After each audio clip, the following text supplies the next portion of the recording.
Friends, एक बार फिर से एसएसटेक क्लासेस में आपका स्वागत है।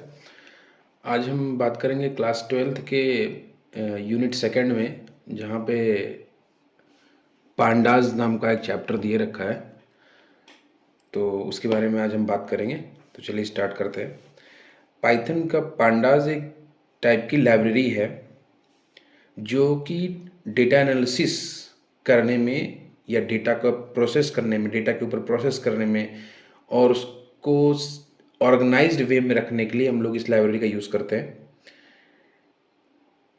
प्रॉब्लम्स तब आती हैं जब हमें डिज़ायर्ड फॉर्मेट में डेटा हमें मिलता नहीं है, तो उसको ऑर्गेनाइज वे में करने के लिए हमें पांडास ज़रूरत पड़ती है। जस्ट लाइक एग्जांपल लेते हैं कि आप किसी ऑर्गेनाइजेशन में डेटा लेने के लिए जाते हैं, तो वहाँ पे आपको ऐसा नहीं है कि आप जिस फॉर्मेट में चाहते हैं डेटा उसी फॉर्मेट में मिले। तो हम लोग करते क्या है, वहाँ से डेटा लेते हैं और उन डेटा पे प्रोसेस करने के बाद डेटा की क्लीनिंग होती है, डेटा का रिस्ट्रक्चरिंग होती है, मर्जिंग होती है। उसके बाद हमें जो एक्चुअल डेटा, जो डिज़ायर्ड आउटपुट चाहिए डेटा का, वो हमें उस पे इतना प्रोसेस करने के बाद मिलता है। तो वही सेम प्रोसेस करने के लिए पाइथन में बहुत सारे टूल्स अवेलेबल है। उसमें कुछ टूल्स आपने, जैसे अभी इससे पहले वाले आप इससे पहले वाले अगर 11 मीन्स 22-23 में बात करते तो वहाँ पे नमपाई का भी ऑप्शन था, एक साइपाई भी आपका टूल मिल जाता है। वैसा ही एक टूल्स आपका पांडास भी है, जो डेटा को रिस्ट्रक्चर करने, डेटा को क्लीन करने या मर्ज करने के बाद जो डेटा मिलता है उसको प्रॉपर फॉर्मेट में करने के लिए पांडास ज़रूरत पड़ती है। तो अब इस चैप्टर में हम यही ध्यान देंगे कि पाइथन का पांडास हमें मेनली दो टूल्स मीन्स दो डेटा स्ट्रक्चर प्रोवाइड कराता है। उसमें एक है आपका सीरीज और दूसरा है डेटा फ्रेम। ये दोनों बेसिक कॉन्सेप्ट हैं। इनको हम, जो कि क्लास 11 में भी थोड़ा सा देखने को मिला था, इसको हम क्लास 12th में भी देखेंगे कि सीरीज और डेटा फ्रेम होते क्या हैं और पांडास में हम इसको इस पे कैसे इम्प्लीमेंट कर सकते हैं पांडास के लिए। तो चलिए हम स्टार्ट करते हैं। हमने पहले देखा कि आपके पांडास के लिए, पाइथन के लिए आपके पास पांडास एक अलग क्लास की लाइब्रेरी है, जिसने आपको क्लास 12th में एक आपको सीरीज डेटा स्ट्रक्चर पढ़ने को मिलेगा और दूसरा है डेटा फ्रेम। अब सीरीज के बारे में बात कर लेते हैं। यहाँ पे ये दोनों कैसे एक दूसरे से डिफरेंस हैं, और इसी डिफरेंट को समझते हुए हमें चीज़ों को समझना होगा कि सीरीज और डेटा फ्रेम में हमारे पास डिफरेंस क्या क्या है।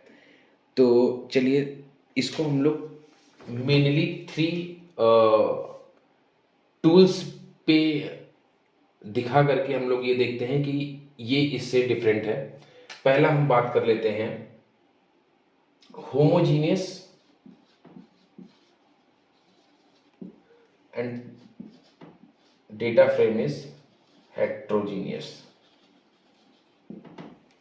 होमोजीनियस हेट्रोजीनियस कैसे? हम ये देखते हैं कि सीरीज आपका जो है वो सेम डेटा टाइप सपोर्ट करता है और डेटा फ्रेम आपका डिफरेंट डिफरेंट टाइप के डेटा को सपोर्ट कर सकता है। एग्जाम्पल के लिए, होमोजीनियस डेटा टाइप मीन्स अगर आपकी सीरीज इंटीजर है तो वो सीरीज आपकी पूरी की पूरी इंटीजर होगी। उस सीरीज में जो भी आइटम पड़ेंगे वो क्या होंगे, इंटीजर टाइप के होंगे।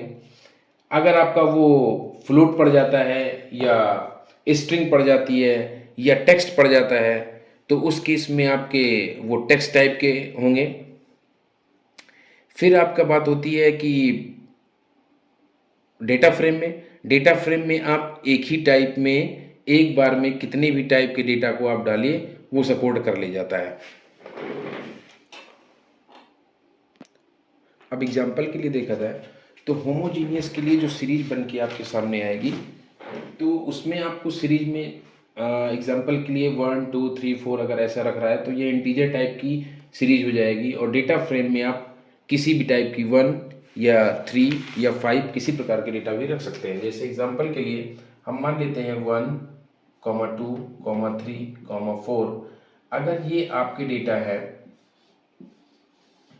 तो आप देख रहे हैं इस टाइप की सीरीज को हम लोग क्या बोल देंगे, इंटीजर टाइप की सीरीज है।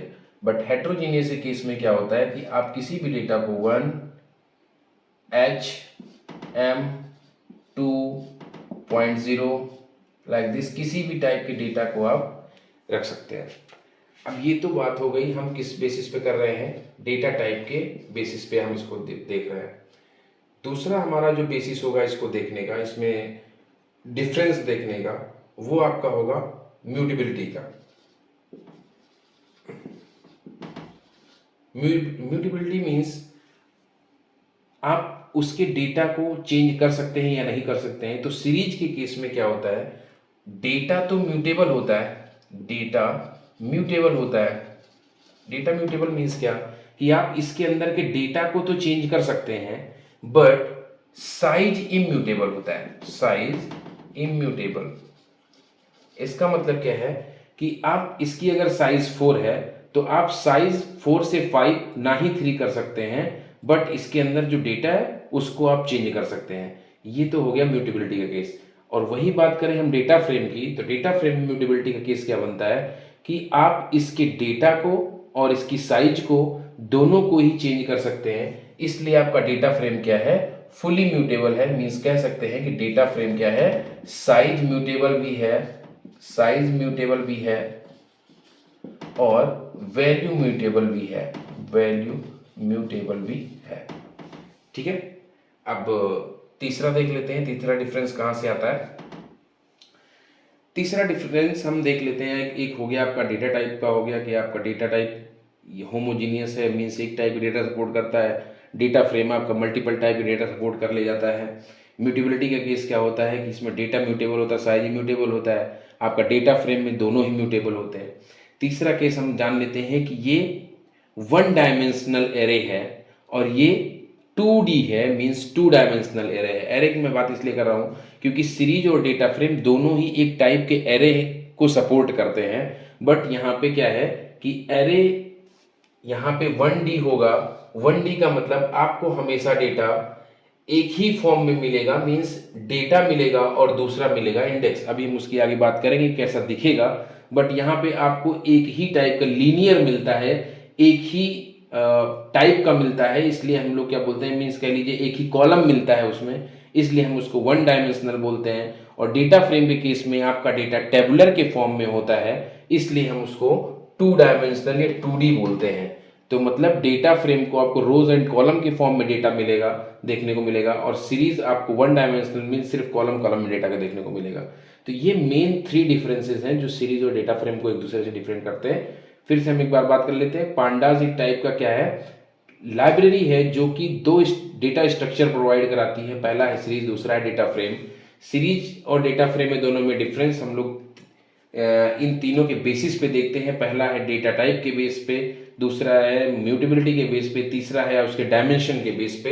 हम यहाँ पे लिख सकते हैं डायमेंशन के बेस पे। तो डेटा टाइप के केस मैंने बात की कि ये सीरीज आपका होमोजीनियस होता है, डेटा फ्रेम हेट्रोजीनियस होता है। इसमें सेम टाइप के डेटा सपोर्ट करेगा, इसमें मल्टीपल टाइप के डेटा सपोर्ट कर लेता है। म्यूटेबिलिटी के केस में क्या होता है, आपका डेटा तो म्यूटेबल होता है, मीन्स इसके डेटा को चेंज आप कर सकते हैं, बट साइज इम्यूटेबल होता है, साइज को आप चेंज नहीं कर सकते हैं। वहीं डेटा फ्रेम में अगर हम बात करें तो साइज और वैल्यू दोनों ही म्यूटेबल होता है, आप दोनों को ही चेंज कर सकते हैं। तीसरी बात हमारी आती है डायमेंशन के केस में। तो आपका सीरीज जो है 1 डायमेंशनल या 1D है और डेटा फ्रेम आपका 2D मीन्स 2 डायमेंशनल है। तो ये तो हो गए डिफरेंस की बात। तो अब बात करते हैं कि आपका ये सीरीज जो भी होगा ये कितने टाइप के डेटा को सीरीज में कन्वर्ट कर सकता है। इस बात का ध्यान हमें रखना है क्योंकि हमने पहले ही बात कर ली थी कि आपकी रिक्वायर्ड फॉर्मेट में आपको डेटा नहीं मिलता है, उसी के रिक्वायर्ड फॉर्मेट में या ऑर्गेनाइज वे में करने के लिए ही पांडास लाइब्रेरी का यूज़ किया था, जो कि 2 देता है, सीरीज और डेटा फ्रेम। और एक बात लिखते समय हम ये भी ध्यान देंगे क्योंकि हम पेपर को ध्यान में रखते हुए बात कर रहे हैं कि सीरीज के जो भी डिसएडवांटेज होंगे वो कहीं ना कहीं डेटा फ्रेम के एडवांटेज बन के आ जाते हैं। एग्जाम्पल के लिए कभी हमें ऐसे डेटा की जरूरत पड़ी जो टेबुलर फॉर्म में होना चाहिए, बट उस समय सीरीज ही अवेलेबल था, तो हम 1 डायमेंशनल डेटा को ही सीरीज में डाल सकते थे। तो वो चीज़ हमें डिसएडवांटेज लगी, जो कि डेटा फ्रेम हम जब आए डेटा स्ट्रक्चर में, डेटा फ्रेम अवेलेबल हुआ तो हम उसमें आपको टेबुलर फॉर्म में डेटा देखने को मिल जाता है। तो हम ये देखते हैं कि हम किस किस टाइप के डेटा को सपोर्ट कर सकते, मीन्स किस किस टाइप के डेटा को हम सीरीज फॉर्म में ला सकते हैं। तो उसके लिए हमारे पास पहले हम पढ़ चुके हैं आपके पास कि आपके पास आप लिस्ट होती है डेटा स्ट्रक्चर में, एक होता है टपल आपका डेटा स्ट्रक्चर में होता है, डिक्शनरी आपका ये है डेटा स्ट्रक्चर है, तो फिर हम और एरे भी होता है। तो हम इन चारों ही फॉर्मेट को मान लेते हैं, array, tuple, list and dictionary, इन चारों टाइप के डेटा को हम क्या कर सकते हैं, सीरीज में कन्वर्ट कर सकते हैं। एक और होता है आपका, कभी कभी पूछ लिया जाता है, स्केलर वैल्यू।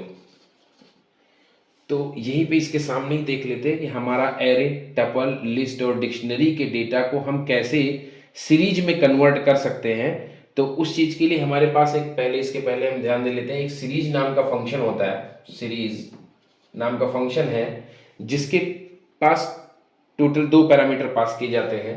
पहला है डेटा और दूसरा है इंडेक्स।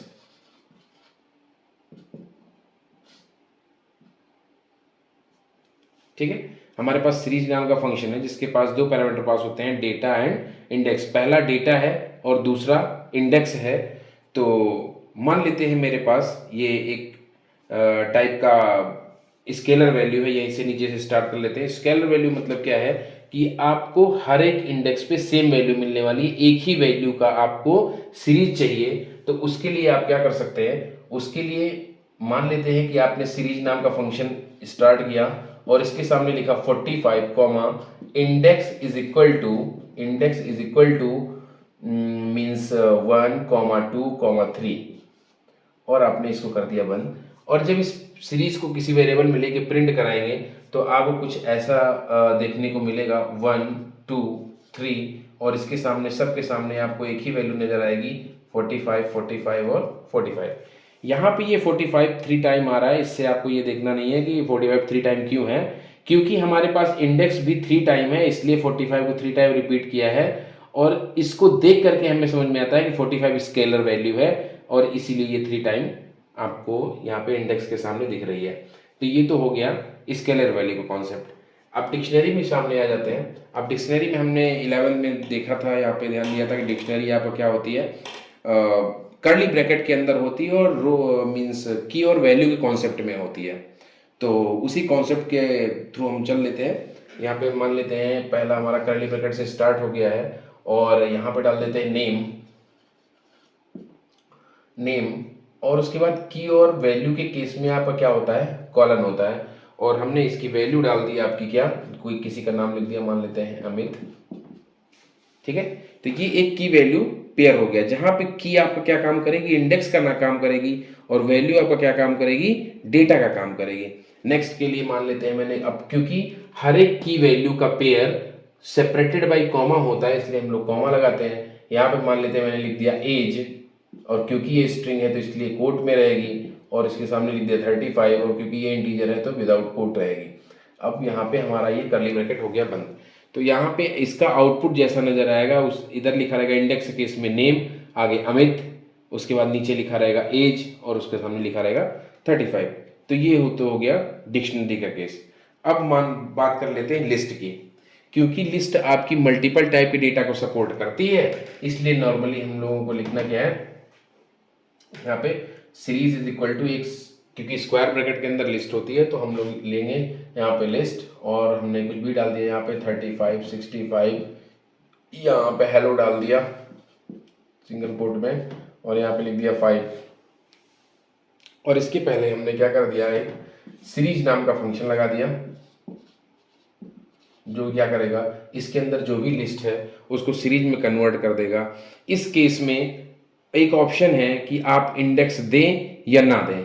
अगर आपने इंडेक्स नहीं दिया है तो वो इंडेक्स अपने आप 0 टू जितने भी एलिमेंट होते हैं वो 0 से स्टार्ट करके उनका नाम दे देगा, और या फिर आप इंडेक्स कॉमा करके यहाँ पे इंडेक्स इज इक्वल टू जो भी आप देना चाहें वहाँ पे इंडेक्स दे सकते हैं स्क्वायर ब्रैकेट के अंदर।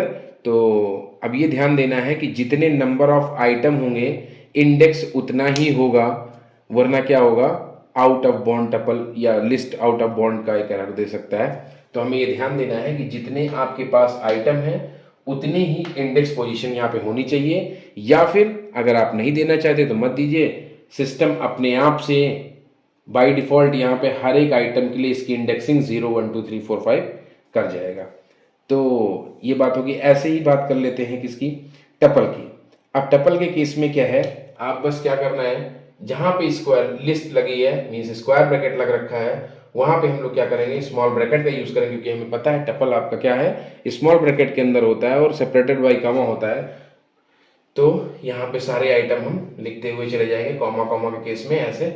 और यहाँ पर भी क्या है कि इंडेक्स इज इक्वल टू, अगर आपने दे दिया तो जो इंडेक्स आप पोजीशन आप दे देते हैं उसी के अकॉर्डिंग ये आपके डेटा बन जाते हैं, वरना इसका इंडेक्स पोजीशन जो भी होता है वो बाय डिफ़ॉल्ट सिस्टम अपने निकाल के देता है। अगर आपने नहीं दिया है तो 15 का 0, 65 का 1, इसका 2, इसका 3 ऐसे होता हुआ चला जाता है। तो ये कुछ ऐसे ऑब्जेक्ट हो गए जिनको हम सीरीज में कन्वर्ट कर सकते हैं।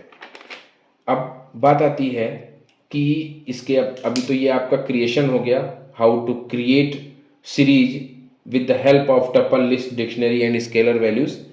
तो आगे हम इसके एट्रीब्यूट की बात करेंगे, क्योंकि पेपर में एट्रीब्यूट से रिलेटेड एक क्वेश्चन आ ही जाता है। 2-4 एट्रीब्यूट हम यहाँ पे देख लेते हैं।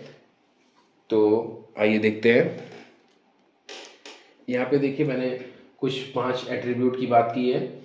पहला है आपका इंडेक्स एट्रीब्यूट।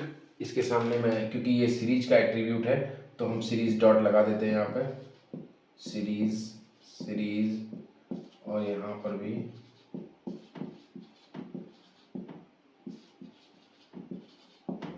ठीक है।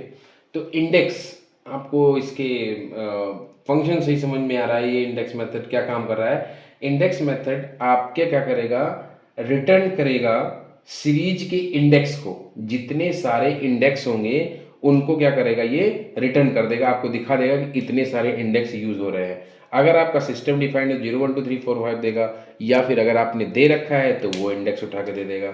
दूसरा केस बनता है वैल्यू का। ये एक एरे रिटर्न करता है जिसमें सारी की सारी सिर्फ वैल्यूज होती है। तीसरा है आपका शेप। अब ये शेप क्या करेगा, शेप के केस में थोड़ा समझना पड़ेगा। ये रिटर्न करता है एक टपल को, ये क्या करेगा, एक टपल रिटर्न करता है, और जो कि सीरीज का क्या होता है, शेप। मान लेते हैं एग्जांपल के लिए आपकी जो सीरीज बन रखी है 1 5 6 8 4, यहाँ पे है कुछ ऐसी जिसमें 5 एलिमेंट है। तो आपका शेप क्या बताएगा, शेप आपका बताता है कि एक टपल रिटर्न करता है, ऐसा एक टपल रिटर्न करेगा और उसके अंदर जितने नंबर ऑफ एलिमेंट होंगे उनका ये ऐसे करके और आपको ये देगा।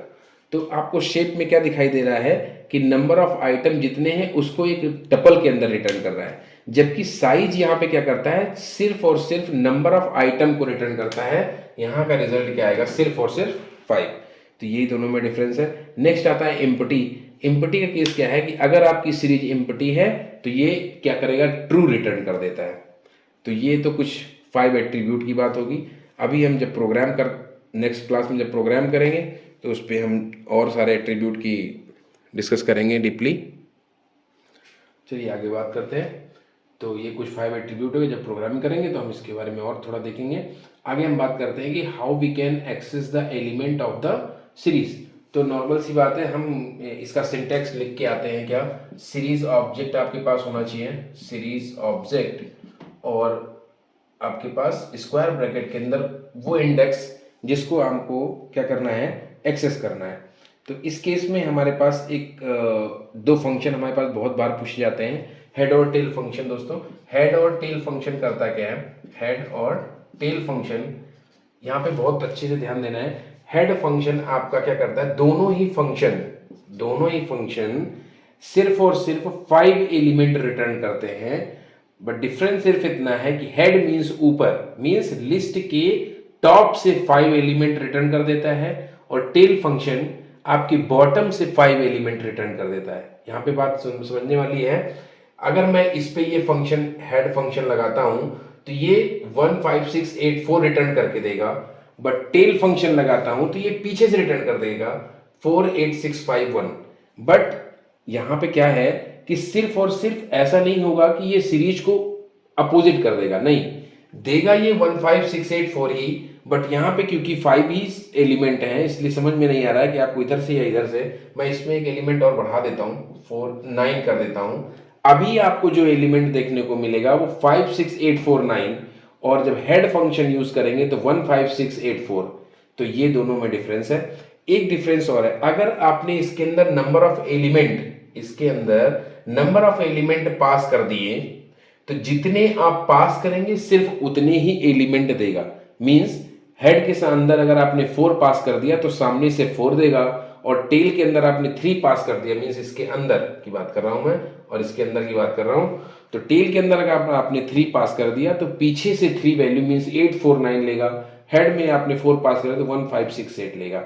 यहाँ पे बात समझने वाली है, अगर आपने इसके अंदर ये कुछ नहीं रखा, इसके अंदर नंबर ऑफ एलिमेंट पास नहीं किए, तो ये क्या करेगा, 5 एलिमेंट हेड करेगा टॉप से, आउट करेगा, रिटर्न करेगा, और टेल फंक्शन बॉटम से 5 एलिमेंट को रिटर्न कर देगा। बट यहीं पे अगर आपने हेड और टेल फंक्शन के अंदर कोई भी पास कर दिया, नंबर ऑफ एलिमेंट पास कर दिए 4 या 3 या 5, तो ये करेगा क्या, ये उतने ही एलिमेंट पास करेगा जितना आपने इसके अंदर लिख रखा है। तो ये तो कुछ हो गया हेड और टेल फंक्शन की बात। अब आते हैं कि कैसे हम एक्सेस करने की कोशिश करेंगे। तो हम क्या करते हैं, सीरीज ऑब्जेक्ट मान लेते हैं, इस सीरीज का नाम है एसआर। इस सीरीज का नाम है क्या, एसआर। हमने इसको चेंज कर दिया है भाई पीडी डॉट सीरीज से, पीडी डॉट सीरीज से। अब ये पीडी कहाँ से आए, हम अभी नेक्स्ट वाली क्लास में जब प्रोग्राम करने के लिए चलेंगे तो हम इस पर डिस्कस करेंगे पीडी है क्या, और उसका सीरीज एक फंक्शन है, और सीरीज को हमने इसको अंदर बंद कर दिया और वेरिएबल में उठा के रख लिया। अगर मैं इस वेरिएबल के अंदर के सारे एलिमेंट को एक्सेस करना चाहता हूं तो हमें जिस भी इंडेक्स को निकालना है वो इंडेक्स आप क्या लिखेंगे, एसआर स्क्वायर ब्रैकेट के अंदर 4, तो ये क्या करेगा 0 1 2 3 4, ये 4 रिटर्न करके आपको दे देगा। तो ये कुछ एक्सेस करने का तरीका है। आगे वाली क्लास में हम इसकी स्लाइसिंग पढ़ेंगे, हेड एंड टेल फंक्शन को और डीपली देखेंगे। तो आज के लिए बस इतना ही। Good night.